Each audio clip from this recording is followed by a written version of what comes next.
ದೇವಸ್ಥಾನದಲ್ಲೂ ಕೂಡ ಈಗ ಸಿಲಿಂಡರ್ಗಳ ಕೊರತೆಯ ವಿಚಾರ ಎದ್ದು ಕಾಣ್ತಿದೆ.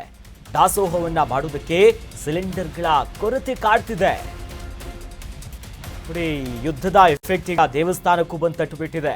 ಸಿಲಿಂಡರ್ಗಳ ಕೊರತೆ ಇದೆ, ಅಲ್ಲೂ ಕೂಡ ಅನ್ನ ದಾಸೋಹ ಮಾಡ್ತಾರೆ. ಆದರೆ ಈಗ ಅನ್ನದಾನ ಮಾಡೋದಕ್ಕೂ ಕೂಡ ಸಮಸ್ಯೆ. ರಾಜ್ಯದ ಮುಜರಾಯಿ ದೇವಸ್ಥಾನಗಳಲ್ಲೇ ಈ ಕೊರತೆ ಕಾಡ್ತಿದೆ.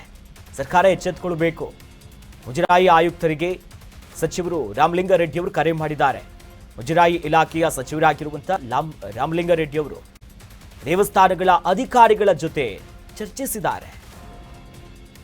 ಭಕ್ತರಿಗೆ ತೊಂದರೆಯಾಗದಂತೆ ನೋಡಿಕೊಳ್ಳೋದಕ್ಕೂ ಕೂಡ ಒಂದಿಷ್ಟು ಸೂಚನೆ ಕೊಟ್ಟಿದ್ದಾರೆ. ಅಗತ್ಯ ಕ್ರಮವನ್ನ ತೆಗೆದುಕೊಳ್ಳುವುದಕ್ಕೆ ರಾಮಲಿಂಗಾರೆಡ್ಡಿ ಅವರು ಈಗ ಸೂಚನೆಯನ್ನ ಕೊಟ್ಟಿದ್ದಾರೆ.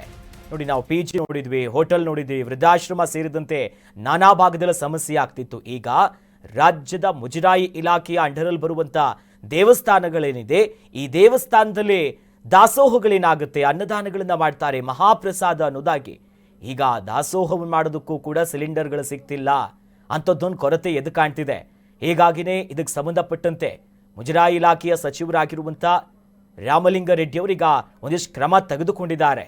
ಪ್ರಮುಖವಾಗಿ ಮುಜರಾಯಿ ಇಲಾಖೆಯಲ್ಲಿ ಅಧಿಕಾರಿಗಳೇನಿದ್ದಾರೆ ಅವ್ರ ಜೊತೆ ಚರ್ಚೆ ಮಾಡಿ ಯಾಕೆ ಹೀಗಾಗ್ತಿದೆ, ಯಾಕೆ ಪೂರೈಕೆಗಳು ಆಗ್ತಿಲ್ಲ, ಮುಂದೆ ಏನು ಕ್ರಮ ಮಾಡಬೇಕು, ಸರಿಯಾಗಿ ಇದನ್ನು ನೋಡ್ಕೊಳ್ಳಿ ಅಂತ. ಅಂದರೆ ಭಕ್ತರಿಗೆ ಸಮಸ್ಯೆ ಆಗಬಾರ್ದು ನಂಬ್ಕೊಂಡು ಬರ್ತಾರೆ. ಮತ್ತೊಂದು ಕಡೆಯಲ್ಲಿ ಇನ್ನೇನು ಯುಗಾದಿ ಹಬ್ಬ ಬೇರೆ ಬಂತು, ದೇವಸ್ಥಾನಕ್ಕೆ ಹೋಗೋರ ಸಂಖ್ಯೆ ಜಾಸ್ತಿ, ರಜಾ ದಿನಗಳು ಬೇರೆ ಬರುತ್ತೆ, ಟೂರಿಸ್ಟ್ಗಳು ಜಾಸ್ತಿ ಬರ್ತಾರೆ.